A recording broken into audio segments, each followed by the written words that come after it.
Every transformation in Dragon Ball, if not perfected, tends to come with a handicap to the transformation. With Kaioken, it burns up the body the more it's used and does tremendous damage to the body if it's pushed past the user's limit. With Super Saiyan, it's the energy drain and the initial struggle to keep a calm mind and heart whilst using it. Super Saiyan Grade 3 was the massive bulky form that makes the user slower, which we witnessed before the Cell games with Trunks vs Cell. And with Super Saiyan 3, it's the massive energy drain, meaning that it couldn't be sustained for very long. Even Ultra Instinct Omen had the fact that Goku couldn't concentrate whilst he was using it or it would start to slip away. He had to be completely clear-headed. And there was also the fact that he couldn't activate UI at will. So what's Beast Gohan's handicap?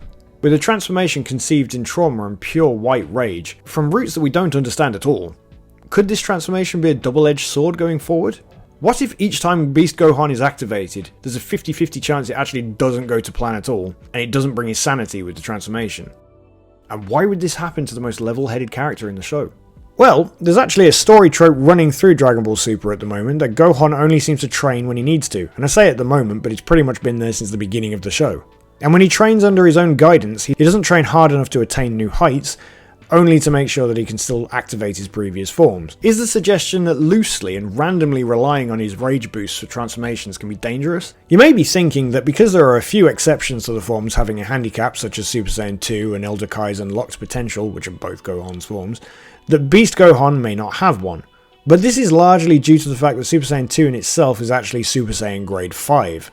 Meaning it's a perfected power increase on the standard Super Saiyan form. This was previously explained in the Daizenshu guidebooks. For the same reason that Super Saiyan Grade 4 doesn't have a drawback, its perfected energy consumption means that they can fight in Super Saiyan form without using energy. You could argue that Grade 4's handicap is that it's not as strong as later transformations, but again, that's not really what I'm getting into with this. Elder Kai's unlocked potential doesn't have a traditional handicap either, because it's simply an unlocking of latent potential and not technically a transformation, though Dragon Ball Super likes to try and contest this on a regular basis as much as is humanly possible. But generally speaking, most, if not all the transformations in Dragon Ball come with some form of drawback, even if these are written in later and retconned into the story. Such as Super Saiyan God being weaker on power output, but fantastic for stamina usage.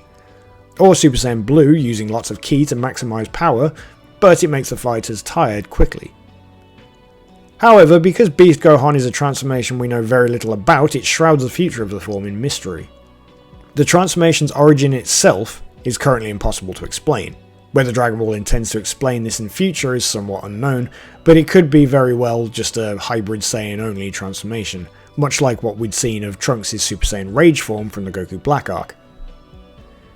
In recent years, Dragon Ball has enjoyed introducing savage characters that can't be controlled, such as Kale in the rebooted Dragon Ball Super Broly. But with Kale being sidelined because Dragon Ball refuses to dig deep into Universe 6, and any other universe for that matter, and with Broly currently being taught how to master his rage whilst training with Goku and Vegeta, Gohan is another potential person to be out of control. Gohan typically doesn't spend time training to attain power from new heights, and instead Gohan rather trains to retain his current power should he ever need it. This was briefly mentioned in Superhero Piccolo criticising Gohan's training regimen.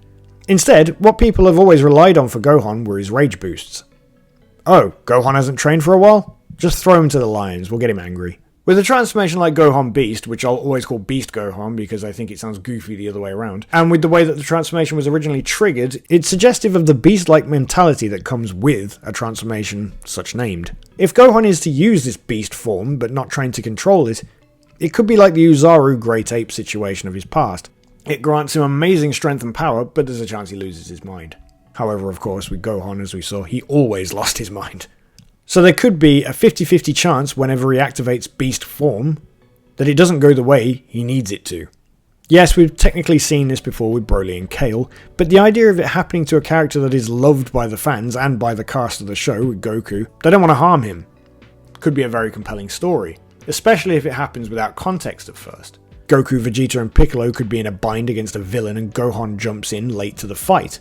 Maybe he was in a meeting again, who knows. But he boosts straight into his beast form, and suddenly he's destroying everyone and everything in the vicinity, causing more harm than good.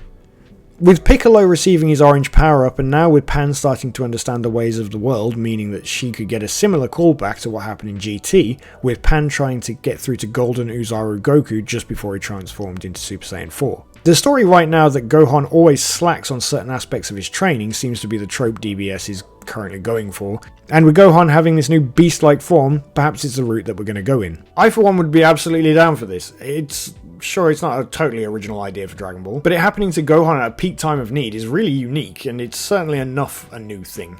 Gohan would likely have a moral struggle behind the scenes about whether to use the form or not at times of need, making it like a gamble each time he activates it. It could make for very tense storytelling. Thus, this would hold him back from joining fights in future because he just can't trust his own transformation, and if he does join in fights, he may just rely on using his weaker forms until he's pushed so far as to take the gamble and transform into Beast Gohan.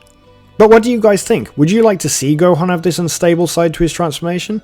Do you think it would make Gohan's new form a lot better than just, yeah, I'm stronger now? Do you have your own ideas for handicaps for the form? Well, let me know in the comments section down below. Remember to leave a like on the video if you enjoyed it and hit that subscribe button and ring the bell for notifications so you can get notified whenever WK Kanji has new Dragon Ball content go up on the channel. So, until we meet again, bye!